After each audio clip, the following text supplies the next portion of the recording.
Is flavor real, do you think? Or is it like a sort of a personal illusion? Well, it is certainly something that happens in your brain. If you want to call something that's not tangible like that an illusion, then it would be a shared illusion. We're all experiencing something. It's not the same thing, but there's a shared element. And so we can either agree that something is really delicious, or we can have an argument about whether or not it is. Which we often do. Yes, exactly. Welcome. I'm Melina Shannon DiPietro, the Executive Director of MAD. This is our new podcast, MAD Talks. For our first season, our founder, Redzepi, who is also the chef and owner of Restaurant Noma, sits down each week with an iconic speaker from our signature event, MAD Symposium. Together, they talk about food, creativity, and the future we hope to build. In this episode, Renee speaks with Harold McGee, author of On Food and Cooking, the one book I can pretty much guarantee every chef in the world has on their shelf.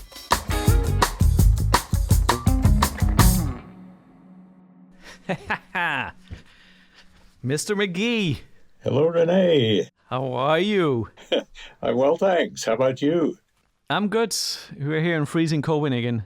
Harold, if I can step back a little bit, because it's almost 40 years, or is it 40 years since you did your first book on food and cooking? And it's an evergreen. It's on all shelves around the world. It's one of the indispensable 10 books you need to have if you enjoy food the slightest, and certainly if you're a professional cook. But your path was different. You didn't always end up in food. So can you tell us a little bit what happened? Why did you fall in love with food? Well, I came upon the possibility of writing a book about the science of food and cooking basically because I couldn't get a job teaching poetry, which is what I really wanted to do. So it's a peculiar set of circumstances. I studied science as an undergraduate. I decided I loved it, but I didn't want to do that for the rest of my life. So I switched and studied literature to help me understand why I was so interested in science. Then I wanted to teach poetry. I wrote a dissertation about the poet John Keats, who was very fond of foods and aromas and sensory experience. But then I couldn't get a job teaching, so I had to find something else to do. And my mentors at the university said, you have this science in your background, you should do something with that. And long story short, I had friends who were very interested in food and in wine, and I hung out with them, and they would ask questions. And at some point I thought, maybe there are answers to those questions. And I went to the library and discovered the food science literature and decided, okay, maybe to tide myself over, I can write a book that translates food science into a language that people who love food would understand and appreciate. I never looked back because that turned out to be such a wonderful, accidental path to take that I've stayed on it. Unbelievable story. It's funny you mentioned a library because I was speaking to Kevin in the fermentation lab. And I say, hey, I'm speaking to Harold. And he's like, stops, he's like, Harold is like the Library of Alexandria. He has all the information in the world on food. So you today have become a library, and you started in a library, but you are the main library today for professionals. Why was flavor developed in humans, do you think? Isn't that the exact reason why we developed flavor? To distinguish poisonous or not? Well, yes. And in fact, we really didn't develop it, or it didn't develop in us. It's been present in living organisms from, the first single cells, which needed to figure out in their environment, where is something useful to me and what direction is it? And I'll head over there and pick it up. Or conversely, if there's something toxic, how can I avoid that? How can I detect it and avoid it, move away from it? So it's something that is very much not just in our genes, but in the very beginnings of life itself. This thing about things that taste amazing, and how individual and personal is that, spoken as a scientist? As someone who reads the scientific literature, because I myself am not a scientist, it seems to me that body of knowledge is really critical for understanding who we are and why we are the way we are. Our reaction to flavors, positive or negative, depends largely on our experience. If we've had a good experience with that flavor before, then it's likely to produce positive emotions and liking and so on. And if in the past, I've gotten sick after eating particular dishes, and it's a long time before I can even look at or think about those dishes, because our bodies are taking their cues from experience. And then if you haven't actually experienced that flavor before, then there's a combination of curiosity and wariness. What is this? And is this good or not so good? And it's interesting. Maybe I'll try another little bit. But a funny story about this thing about having bad experiences with food. I think we all have experienced once in our life to eat something we love and it makes us sick. And my daughter, a few months ago, she ate almost a kilo of marzipan. Yeah. And then, of course, she threw up. And now she can't... I don't think she'll ever eat marzipan in her life again. But, if we go back to at a time where humans were walking the Great Plains and we were trying to figure out what's edible and not... And today we eat for pleasure, right? It's or do we? What is flavor in the modern context, do you think? I think we do eat for flavor these days, but the flavors that are available to us have been curated by other people. So if we think of ourselves in early human history, discovering what it is in nature that is edible, or discovering how we can take not so edible things and make them edible by cooking, that was a very different situation. Nowadays, all those decisions and discoveries mostly have been made for us, or at least they have been purportedly made for us. And so we're told what to like, and the range of possibilities for us is limited by culture. Yeah, no doubt. And today, the culture of eating is, particularly in the West, it's so much based on convenience. It's, a lot of food that's already been pre-made or made all the way to us. And I guess it kind of trains our palates to kind of figure out what's good food. And then that in itself is a problem, at least I think, to health and just the idea. I think we often joke here at the restaurant sometimes in vegetarian season, we have a dish on with carrots. And we might have to train people to eat carrots because, we eat fresh produce regularly enough to distinguish a good carrot to a not so good one and a truly exceptional one. But we do that with a potato chip. Instantly we know this is a great potato chip and this is a bad one.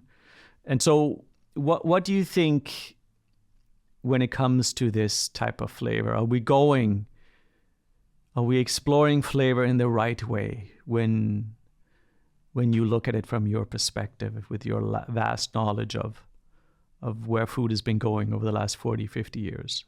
I have to admit that I don't really think prescriptively. I just know what it is that I like to do and what it is that I like to learn about and write about and share with other people. And along those lines, it just seems to me that, we all have a limited amount of time on this planet, something that's becoming more and more front of mind as I get older. Why limit our experience unnecessarily? There are First of all, there's so much pleasure to be gained from the experience of eating, which is a biological necessity. Why limit ourselves to what it is that corporations want to sell us when there's so many other things to explore?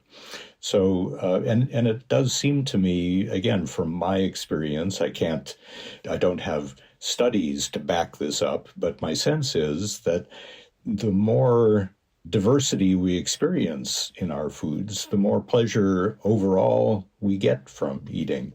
So if we have a favorite potato chip and we know what's good and what's not so good from our perspective, and we just go for that every time, we're not experiencing the world. We're experiencing one product from one corporation that happens to hit our buttons, but we've got lots of other buttons and we can cultivate them and enjoy other things.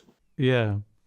It's funny, this thing, I totally agree with you. You know, we're here, limited time, let's get the most of it. And one way is to actually eat something delicious, right? Or look at art, experience culture. But for some reason, using our senses is everything we got. That's how we make meaning and sense of the world. That's how we see and experience. But the sense of tasting has always been undervalued and seen as, well, if you celebrate it too much, you're sort of an insensitive bourgeois, you know? Whereas if you love jazz music and listen to it all the time, you're like an intellectual. And it always bothered me, you know, when it comes down to food, because I agree with what you say. But sometimes if I tell people, people say, well, you know, come on, you don't need this. You don't need it in your life. And we always get into this discussion, well, what's truly necessary then? Do we need a pillow to sleep? No, we don't. But we need quite a lot of things to feel alive and actually experience beauty. But now that we talk about experiencing something beautiful through deliciousness, can you name me a few times or if you close your eyes and think back, what's the first memory that comes to you where you remember deliciousness opened up something, flavor, opened up a new avenue for you? I'll tell you what mine is, if I can start it. Mine is in Macedonia, in the former Yugoslavia. All the grown-ups, they are working the fields. Me and my cousin Nasuf, who also works at the restaurant today, and my brother, we are eating so many wild blueberries on the wild blueberry bushes around the fields. That's one of my first true where I'm like, wow, you know, I was so happy. And it actually makes me happy thinking of it. Yeah. Which reminds me of similar sorts of experiences when I was a little older, so maybe 7 or 8 years old. But as you mention it, the very first time I can remember paying attention to how much pleasure I was getting from the act of eating was probably having my first taste of coffee ice cream when I was maybe 3 years old or so. I'm basing that on where it happened because my family moved around a lot. But I do remember it may be a combination, and I think this is common with flavor experiences, a combination of the flavor itself and the circumstances. So I remember my parents taking me in the car after dinner to get ice cream, which was, I didn't know you could do that. And I had never tasted anything like coffee ice cream, and you know, we think of coffee as being a flavor that you really have to get used to. And oh, yes. But this, in ice cream, it was diluted enough and sweetened enough and kind of fattened up enough that I just loved it. And so that's probably my earliest vivid memory of food of any kind. I'm writing here on my notes, coffee, ice cream. Then I will know what to make for you next time you come to Noma. I will definitely try to make a coffee ice cream, although coffee has probably changed since you were 3 years old to today. But it's funny you mentioned coffee because I have a question on that in my notes. When we talk about flavor, and two of my things that are indispensable in my life are actually coffee and chocolate. But those are bitter flavors that somehow, I guess, signals poison historically when things are truly bitter and you reject it at first. And so one of the questions is, do we know why some of the most interesting flavors to us as adults are some of the ones we struggle with first? And how long does it even take to start a new habit or be accustomed to something new? Yeah, no, those are great questions. And I think we come up against the diversity of human beings as opposed to the diversity of foodstuffs. People are different and they respond in different ways. And a story that I can tell about how I came to like something probably won't work for anybody else, or people will have their own ways of coming to enjoy what for a child are challenging flavors, like bitterness, like pungency, the pungency of chilies and that kind of thing. I think a reflection of the fact that our sensory systems, the way that we experience the physical and chemical world in a primary way, are very flexible on the one hand, and are the way we respond to those inputs depends so much on our own personal experience. So is it real? Is flavor real, do you think? Or is it like a sort of a personal illusion, or is it like real from like this is what happens in your brain? It's actually a real thing. Well, it is certainly something that happens in your brain, and people can use, MRI machines to actually watch it happen in people as they eat things. But it's also, you could think of it as kind of because it's not a physical thing, it's, if you want to call something that's not tangible like that an illusion, then it would be a shared illusion. We're all experiencing something up here. It's not the same thing because we're all different and we've all got different brains, but there's a shared element. And so we can either agree that something is really delicious, or we can have an argument about whether or not it is. Which we often do. Yes, exactly. That's like the number one for all chefs, reading the goddamn online reviews, and people are telling you this was terrible, and we're like, no, it's delicious. It's definitely one of those things. Yeah. And the very fact that it's happening in our brains, means that the way our brains are tuned to the experience is so important to the actual sub-experience of that particular flavor. There's so much else going on, and our brains are not taking account of absolutely everything that's going on. It's just not possible. We have to pick and choose what it is that we pay attention to, and different people will pay different sorts of attention to particular elements of a dish. The sense of smell and tasting or flavor.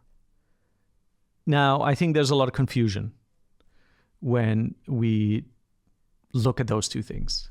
Can you try to just break it down for us mere mortals that are not a walking library? Being a library can interfere with actually enjoying food, so I'm glad not to be a library most of the time. Flavor is this wonderful combination of two very different senses that share in common the fact that they're detecting molecules. Our eyes and our ears are detecting other aspects of the world around us, but taste and smell, we're actually detecting little bits of the world around us as directly as we possibly can. And there are two different sets of molecules. The ones that we taste on our tongue are dissolvable in water and trigger in us the sensations of sweetness and sourness and saltiness and bitterness and so on. a relatively small number of different sensations, although these days people argue about whether, in fact, we might have more taste sensations than we give our tongue credit for. And then there are the molecules that, instead of being dissolvable in water, are not so dissolvable and are actually more present in the air around us than in the stuff that we put in our mouths. So these are the volatile molecules that are so chemically different from water that they tend to fly out of it rather than stay in it. And when they fly out into the air, that's when we can detect them through our noses and the sense of smell. When they fly out in the air, which is aroma, I guess. Yes, yeah, exactly. Aromas for food, smells for environmental odors. In Danish, we have two words to describe smell. One is lugt, and the other one is duft. And they're both smelling, but one you use for wonderful things, and the other one you use for like things that smell. Yeah, Yeah. But I guess in English there's only one word. It's smell. It smells good or it smells bad. That's right. But we can call them odors, which are maybe not so nice, and aromas, which are much nicer. And then smells are a little more neutral. And so how does these one molecules and the other ones, the one that dissolves with water, the ones that are in the air, are they equally important, or how does this all work, when it comes down to experiencing flavor? Well, the way I like to think about it is as kind of a structure, like a building, where taste provides the foundation and aroma, smells provide the superstructure. When we eat something, we detect on our tongue the molecules that are water soluble and give the kind of foundation, sweet, sour, salty, bitter, basic stuff. And then rising above that, in our nose, we're detecting the aroma molecules, which are much more various. There are thousands and thousands and thousands of different aroma molecules that we're capable of detecting. And so all of the diversity and variability and so on come from that aspect of flavor. So that's why I think of taste as the foundation. You want things to be balanced. You want something to be there so that your brain is paying attention to what's going on. And then aroma gives us the tremendous diversity of flavor. And aroma, sticking your nose into something and taking it all in, it's not something that you see often. Can you train your nose? Can you be like a super athlete? Can you have like a super elite nose? Yes, there are such noses around. Most of them are in the perfume industry for obvious reasons. That's one of the amazing things about the human system, is that if you sit down and study, which is to say, to take little component aromas and train yourself, you can end up being as good a nose as almost anyone. I mean, some people clearly do have, more receptors or more connections in the brain to make sense of the receptors. But people train to be tasters, they train to be perfumers, and that's an option that's open for anyone. Yeah, and I guess it's open for anyone to just do it when we're walking down the street, right? It's a world of scent molecules all around us. We're sort of living in a soup of scent molecules that we just, I guess, don't even experience because our noses are kind of obese and we're not really trained to experience through our nose. It's also, even saying it sounds weird. Experience life through your nose. Yeah, yeah. Well, that's why I called my book Nosedive, because you can take the plunge. You can just open yourself to that possibility. There are challenges. So, for example, in a city, our olfactory experience, the experience of smells, is determined by automobiles and whichever store's door happens to be open to the street if it's a nice day. That's not the same as wandering through a meadow with hundreds of different flowers in bloom and the sun slowly drying the grass and all the things that you would find in a natural setting. So it is something of a challenge to pay attention to smells in the city. But you can go back home and open your spice cabinet and just kind of take a journey through the world by smelling the different things that have come from all over the world. When you spoke at the symposium 14 years ago, you basically told us to slap our herbs back then. And I think this message right now, which is to smell the world, is a profound thing, actually, that really can be part of just making your life better if you can smell all the good things there is to smell. When you think back to smells, I'm trying myself to think back to a moment, and to me, I am again transported to Macedonia. If I think of the first time, I close my eyes, okay, when did I smell something that really made a mark? And I'm in the courtyard in Macedonia. My aunties are hustling around the courtyard, and one of them is plucking roses to make rose cordial. And I go and I smell the roses. And I remember that vividly. And funny enough, roses today is a signature flavor at Noma through picking wild roses. So probably it informed me for the rest of my life, this experience. What about for you? Well, actually, you primed me to remember this period in my life when I had just moved from the East Coast to the Midwest when I was maybe 6, 7 years old. It was a new suburb that we had moved to, a new house in a new suburb. There was no lawn, no grass in front of the house. My father tried to plant grass seed to make a lawn, and what came up was grass, but also corn, because it was a cornfield back in the day. And so there were kind of wild areas not far from where we were that had not yet been developed. And some of them were overgrown with just thickets of thorny things, but those thorny things included raspberries or some raspberry relative. And I'm not sure that I'd ever even tasted a store-bought raspberry at the time that I tasted these things that were growing in the wild.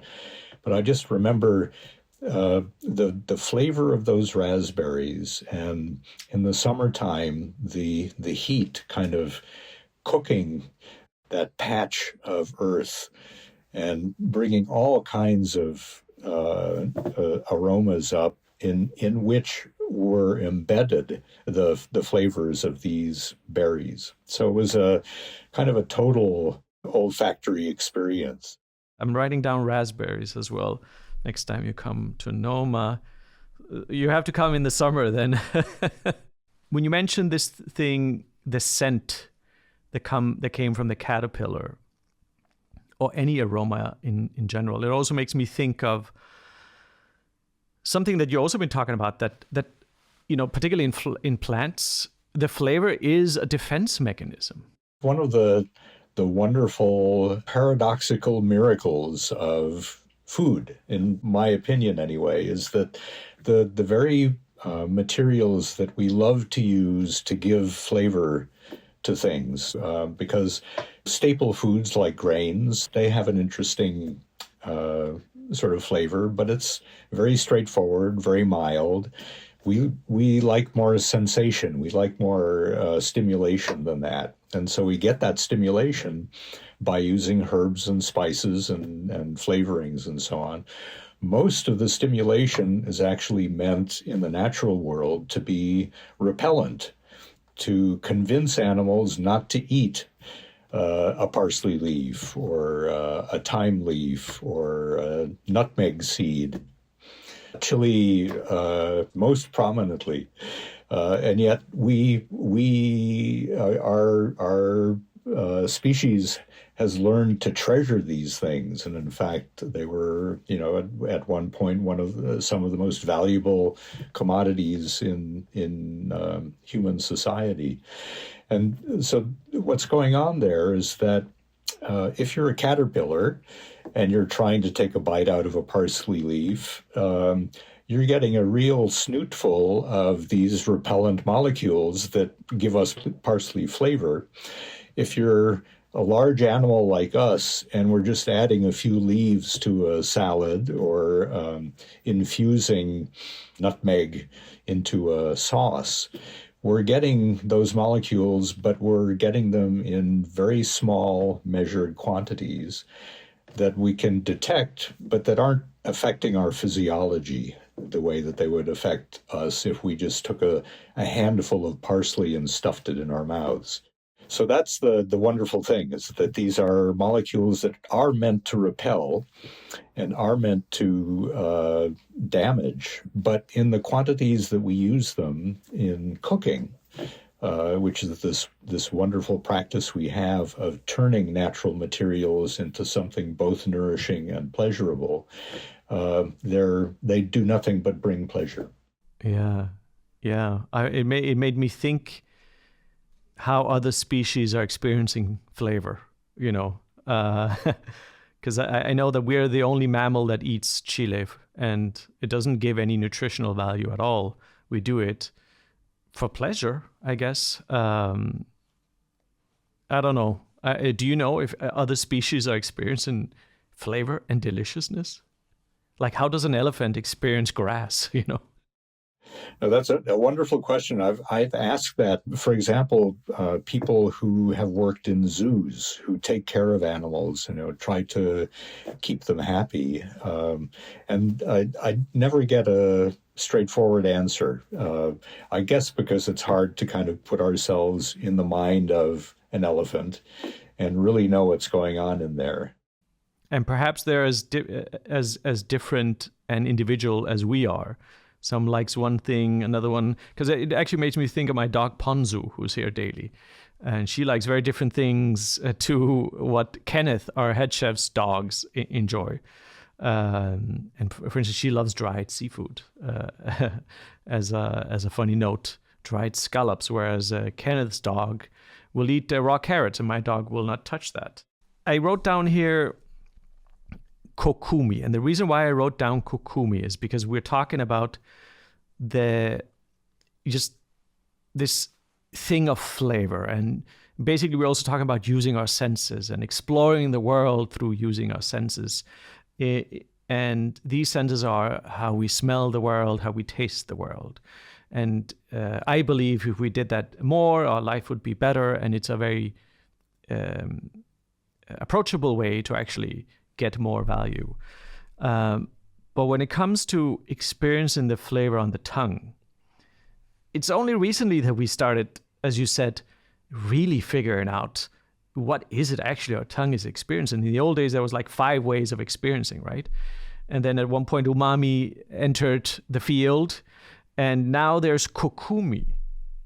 Can you just explain to the world what is kokumi now? That might be as naturalized in our vocabulary in 10 years than to what umami is.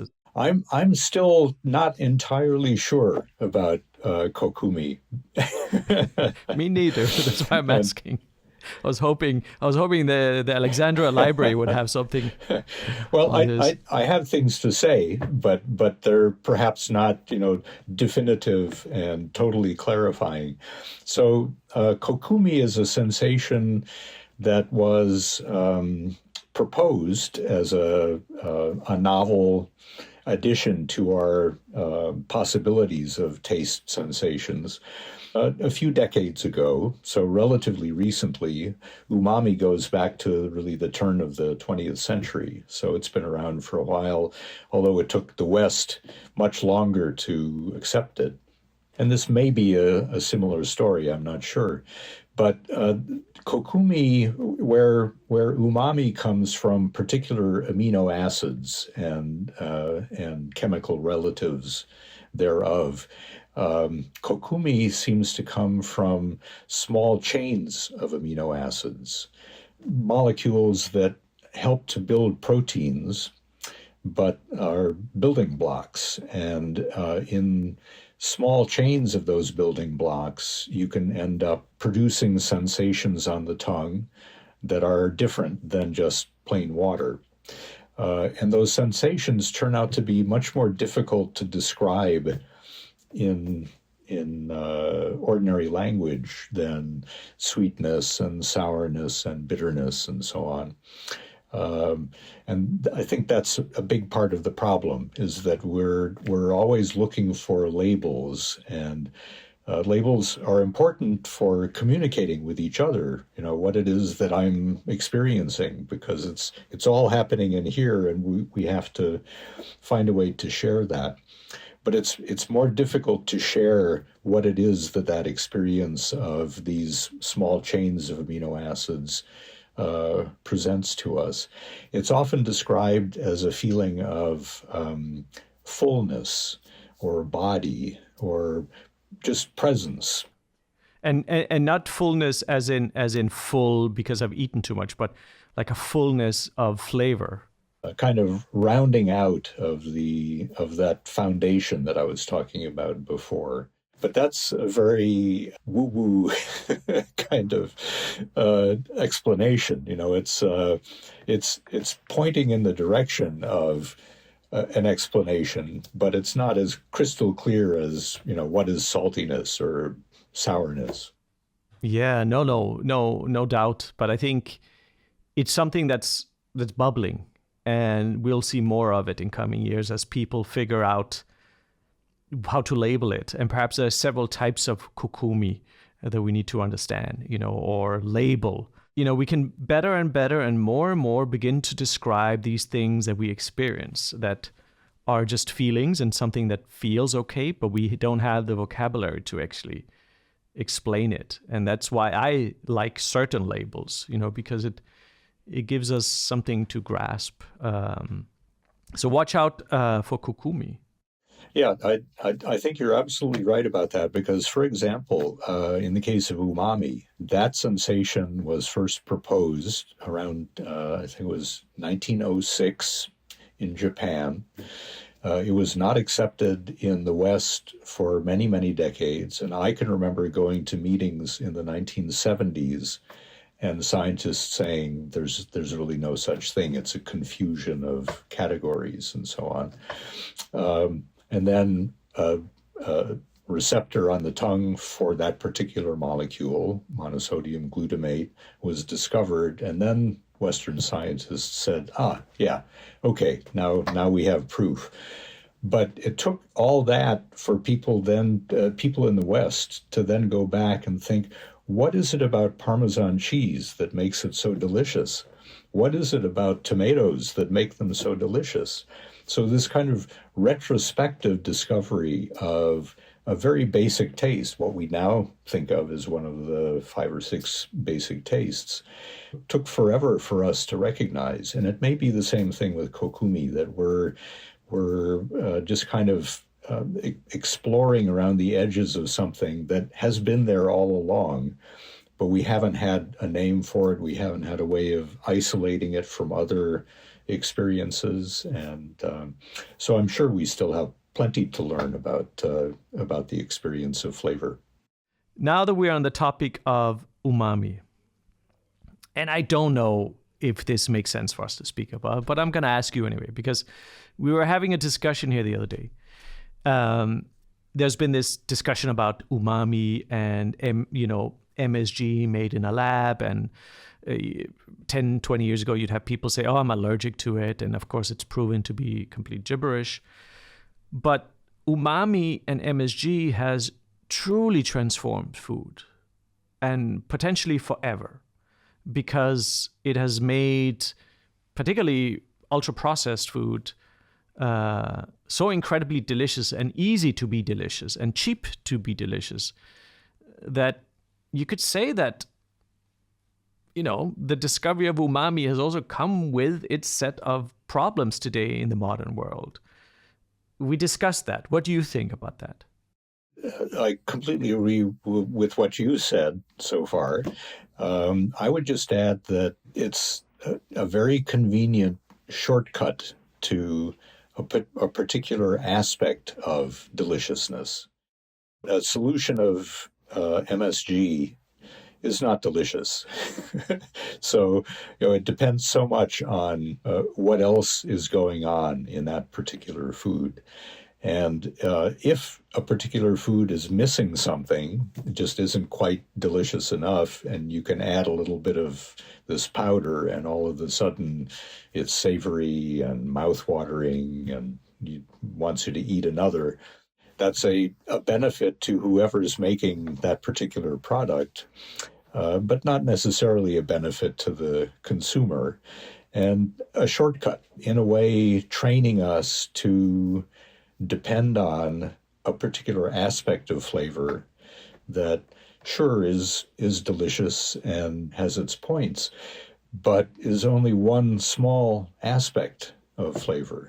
Again, going back to that metaphor of the foundation of flavor, if there's not umami there, then there's a piece of the foundation missing, and it helps a lot to have that piece in place. But then there's the whole rest of the structure to pay attention to. But people know that if you add fat, sugar, and texture, and then to umami, you're pretty safe. Most of the time you'll make something people like, if those things are there in the right proportions. And I don't want to fanboy too much on you, but I need to say that so many people that study flavor, like you do, they are studying it for the reasons we just spoke about.